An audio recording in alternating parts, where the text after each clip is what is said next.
Chairman Manchin, and I want to thank Ranking Member Barrasso also for holding this meeting. As a Montanan, there are a few things that can rival our love for the importance of our public lands. We raise our children on these lands. We make a living off these lands. If Senator Daines was here, she is not, I would say he proposed to his wife on these lands. So it is my pleasure today to introduce my fellow Montanan, somebody who exhibits uncommon common sense, somebody who has 2 ears and 1 mouth and acts accordingly, someone who is a critical thinker, thinks reasonably, and promotes reasonable decisions. That person is also President Biden's nominee to run the Bureau of Land Management. Look, folks, the last time I sat in this committee room was to introduce Ryan Zinke, a Republican representative who President Trump nominated to lead the Department of Interior, and I supported him in that position. While we may not always see eye to eye, but with all due respect to everyone here, Montanans know there's no better person for a job like the BLM position than a fellow Montanan, and you may ask why. Because Tracy is a proven leader with a track record of working across the aisle to get things done. She is honest, she is driven by facts, not political ideology. She is adept at managing the needs of diverse interests, and I know she's a perfect choice to run the BLM. Tracy and I first crossed paths when she was in charge of restoring the Clark Fork River, a critical watershed that after years of toxic runoff and neglect was in bad shape.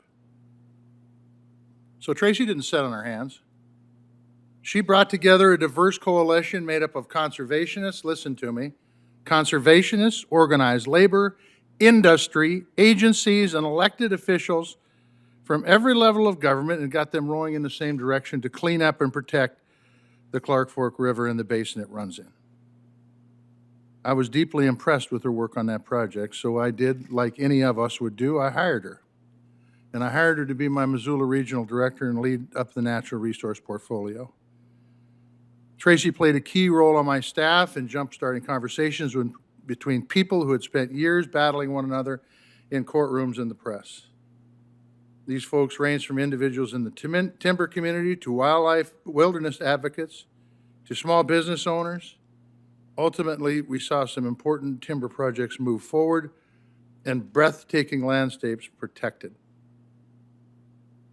After leaving my staff, Tracy went on to lead the Montana Department of Environmental Quality, where she was confirmed with strong bipartisan support because of her experience and her skill. At the DEQ, Tracy was responsible for overseeing the responsible development of our state's natural resources and for enforcing the laws that protect Montana's clean air and water.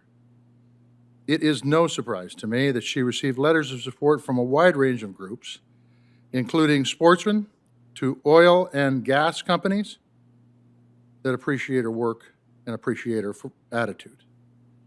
Tracy has shown a lengthy commitment to making things work. She is well-versed in everything from oil and gas permitting to outdoor recreation, land conservation, and she understands the central role public lands play in our country. Putting her in charge of the BLM will be putting a competent, down-to-earth leader in place who knows what the best solutions come from collaborations, not steamrolling. And in an area of division, she is a person this body can get behind and work with. I urge your support to her nomination. I just want to close with this. With all due respects to the ranking member.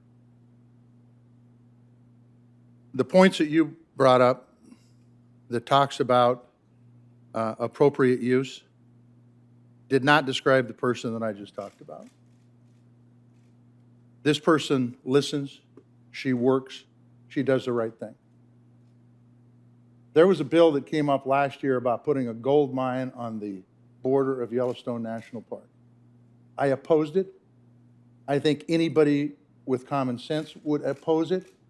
The headwaters and the border of Yellowstone National Park. If that's what we're talking about, then that's the kind of person we need in the BLM. There are places we can mine, there are places we can drill, There are places appropriate for resource extraction. There are other places that are not. I think Tracy Stone-Manning brings that understanding to the table.